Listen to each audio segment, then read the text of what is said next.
అల్ ఫలాల్ university ప్రస్తుతం దేశవ్యాప్తంగా చర్చనీయాంశంగా మారింది. కొన్ని రోజుల క్రితం ఢిల్లీలోని రెడ్ ఫోర్ట్ మెట్రో స్టేషన్ దగ్గర కారు పేలుడు జరిగింది. ఆ కారు నడిపిన డాక్టర్ ఉమర్ నబీ అనే వ్యక్తి ఈ యూనివర్సిటీలో అసిస్టెంట్ ప్రొఫెసర్గా పనిచేశారు. అంతేకాదు, ఈ కేసులో అరెస్ట్ అయిన మరో ఇద్దరు డాక్టర్లు, డాక్టర్ యజ్మినుల్ షకీల్ మరియు డాక్టర్ షహీన్ సాయిద్ కూడా ఈ యూనివర్సిటీకి చెందినవారే. వీరితో పాటు వైట్ కాలర్ టెర్రర్ మాడ్యూల్ అని పిలుస్తున్న ఒక పెద్ద ఉగ్రవాద కుట్రను జాతీయ దర్యాప్తు సంస్థలు ఛేదించాయి. నిఘా వర్గాల దృష్టి.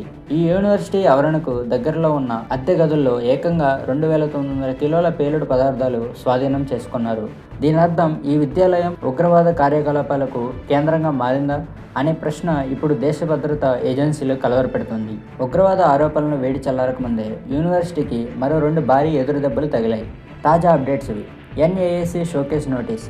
దేశంలో విద్యా సంస్థలకు అత్యున్నత ప్రమాణాలు ఇచ్చే NAAC national assessment and accreditation council సంస్థ ఈ యూనివర్సిటీకి షోకేస్ నోటీస్ జారీ చేసింది. తమకు ఏ గ్రేడ్ అక్రిడేషన్ ఉందని యూనివర్సిటీ తమ వెబ్సైట్లో తప్పుగా ప్రచారం చేసుకుందని ఎన్ఏఏసీ తీవ్ర అభ్యంతరం వ్యక్తం చేసింది. అసలు ఈ అక్రిడేషన్ కాలం ఎప్పుడో ముగిసిపోయింది. దాంతో యూనివర్సిటీ వెబ్సైట్ని పూర్తిగా మూసేశారు.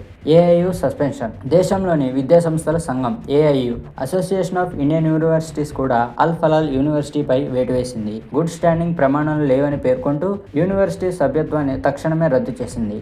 ఈడీ దర్యాప్తు. ఈ పరిమాణాల మధ్య ఎన్ఫోర్స్మెంట్ డైరెక్టరేట్ ఈడీ యూనివర్సిటీ ఆర్థిక లావాదేవీలపై, ముఖ్యంగా విదేశాల నుంచి వచ్చే ఫండింగ్ మరియు డాక్టర్ల బ్యాంక్ ట్రాన్సాక్షన్లపై పూర్తిగా దర్యాప్తు ప్రారంభించింది. ఫారెన్సిక్ ఆడిట్కు కూడా ఆదేశాలు వెళ్ళాయి.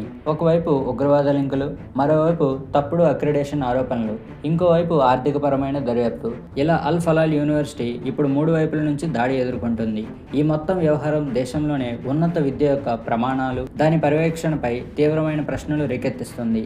కానీ ఇక్కడ అసలు ప్రశ్న ఏంటంటే, ఇదంతా కేవలం ఒక యూనివర్సిటీ తాలూకు సమస్య మాత్రమేనా, లేక భారతదేశం ఎదుర్కొంటున్న వైట్ కాలర్ టెర్రరిజం అనే ప్రమాదకరమైన నెట్వర్క్లో ఇది కేవలం ఒక ముక్క మాత్రమేనా? ఈ విషయంపై మీ అభిప్రాయాన్ని కింద కామెంట్ చేయండి. మరిన్ని తాజా అప్డేట్స్ కోసం మన ఛానల్ని సబ్స్క్రైబ్ చేయండి.